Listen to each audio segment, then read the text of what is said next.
Hi everyone, it's Bev here, your mental health coach, providing tips, tools, techniques and advice helping you to stay mentally strong in these difficult times and beyond.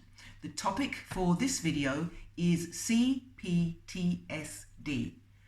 complex post-traumatic stress disorder. Now you might be thinking, what on earth has c-PTSD got to do with me? Well, it might have everything to do with you. If you have felt like you can't get into your life is out of sorts, you just can't be happy, then this video is for you. I want to distinguish between c-PTSD and PTSD. I did a couple of videos last time to explain PTSD and the impact. So I want to explain the difference, and I also want to talk about how it manifests itself, and then to move on to give you one thing that you should be doing to disperse the symptoms of c-PTSD. So, if you recall, PTSD is when something has happened in the past to a person that is so traumatic, so horrific, that their brain literally blows a fuse. Now, these things could be witnessing a fire or a car accident, enduring a vicious attack like a mugging or rape, something whereby the person felt as if their life was in danger. And what happens thereafter is that they will experience flashbacks. Their brain will take them back to the situation, anytime, any place. They may have horrific nightmares, night tremors, and they just can't live in the present moment because the brain pulls them back to the event all the time. Now, c-PTSD, sometimes referred to as childhood post-traumatic stress disorder, is when you've had a series of events that have happened in your life that causes you to disassociate or detach from yourself. So it could be being bullied. It could be that at home, at school. But mostly, Dr. Gabor Mate says it like this. It's when a child doesn't get what they want, or they get what they don't want. So what is it that you could get that you don't want? Well, you could get abuse, verbal abuse, physical abuse, or indeed you could witness abuse in your family, which could be quite traumatic. You may be neglected, abandoned, not validated. It might be that you witness domestic violence. So you're not the one being punched around, but you're in that environment. What could it be as a child that you want that you don't get? Well, love, attention, connection, but most importantly, to be seen as a person in your own right, an individual.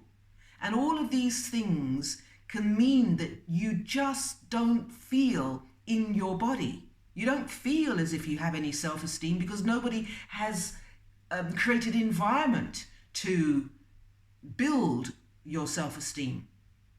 So some of the effects of c-PTSD are these, and you can keep account of these and see how many of these you relate to. So as I've intimated before, the first one is being detached.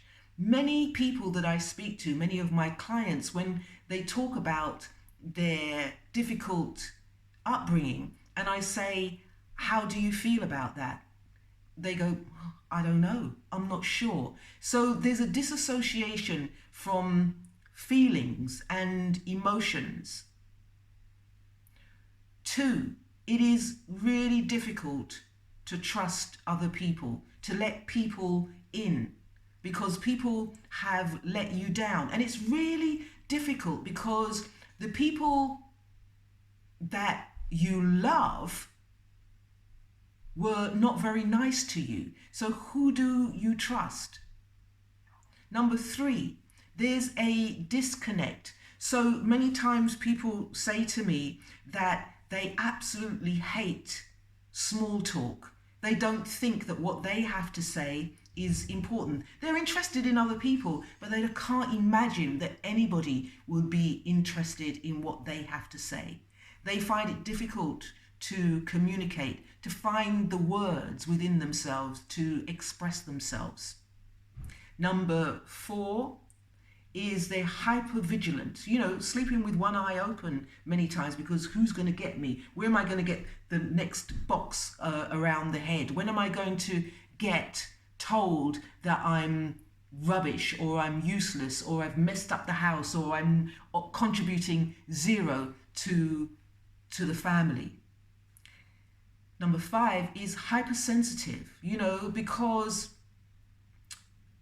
people that suffer with c-PTSD have heard a lot of it before. You're useless, you're no good, you're not going to amount to much, you're just like your father, you're just like your mother, you're going to end up in the streets, or just negative stuff.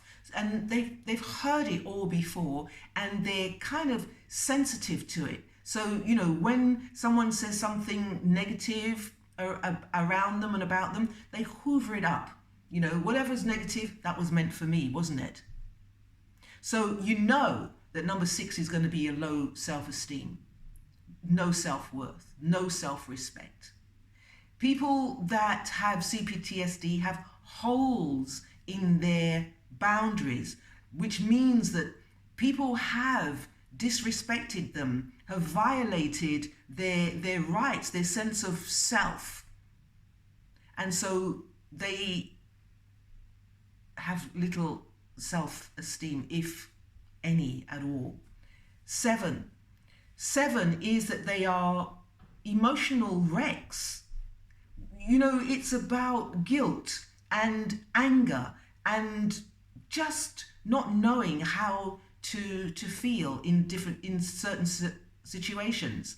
So I'm angry towards my parents, for example, for treating me this way, but I feel guilty for being angry with my parents. So how does that work? There is this tsunami of emotions that is bubbling inside when you have c-PTSD. Another thing I should mention is that people with c-PTSD have holes in their memory. So they can't really remember their childhood. It's not joined up. They won't typically remember a fun time, going to the seaside or having a joyous time, because it's always a battlefield in the family, or it seemed that way. So they have holes in their memory, and that's a defense mechanism, blocking out situations to sustain life, really, to preserve life. 9, I believe, is that people with c-PTSD have unhealthy relationships. Really unhealthy relationships. That is with people, so they stick around too long when they are being used and abused. People with c-PTSD are fodder for the narcissist. They have unhealthy relationship with food, so they take in too much, without actually realizing how much food they're consuming. The same with alcohol, the same with substance abuse. They have unhealthy relationship with other things because they have no filters as to when to stop. Now, I think this is 9, whereby people with c-PTSD have low energy. They are exhausted. They suffer from tired all the time, because keeping this to yourself. This complexity is exhausting. What is the matter with me? I don't have depression, full-blown depression. I don't have anxiety, although you may have some of that, but I don't know. I'm just out of kilter. I have not arrived. One client used to say to me that he felt that everybody else was having fun and he had his nose pressed up against the window of life and he could not join the party. That's a perfect example of c-PTSD. So, what do? What is the antidote to c-PTSD? Well, there is a doctor who called Van der Kolk, who wrote an excellent book called The Body Keeps Score. And really, the essence of his book is saying that all this pain, all the trauma, all the experiences are held in the body. And what you have to do if you're a sufferer is to heal the body, train the body to learn that the danger has passed. With c-PTSD, therapy only works up to a point. So it works far enough to tell you that you have c-PTSD. But then all the go back to your childhood and heal the child inside and remember the worst case scenario and heal that, that's not going to help because, as I said, there's a hole in the memory and the person does not have a sense of self to heal that self. So what do? How do you disperse the pain of c-PTSD? Well, the work is called stomatic, and stomatic means body work. What you do, the cure for this is exercise. Now, not just a stroll around the park. No, that's not going to do it. You have to exercise to the point where you break out a sweat, whereby you can't think. The body then begins to heal itself. It starts to, for want of a better phrase, sweat out the trauma. This is stomach work. You may also do it not only by exercise, but by massage. So someone is kneading out those pains and those traumas that you experience. Dr. Peter Levine talks about hugging yourself. I've mentioned this in a previous video as well. So in this lockdown time, you may not have the opportunity to go and get a massage, but you can hug yourself. Experience your body. Get back into your body. So the way that Dr. Levine suggests that you massage yourself is hug here and hand under the armpit and down, so you experience yourself and you hold yourself like that. It's truly a different experience than just hugging yourself or being hugged. It's like this.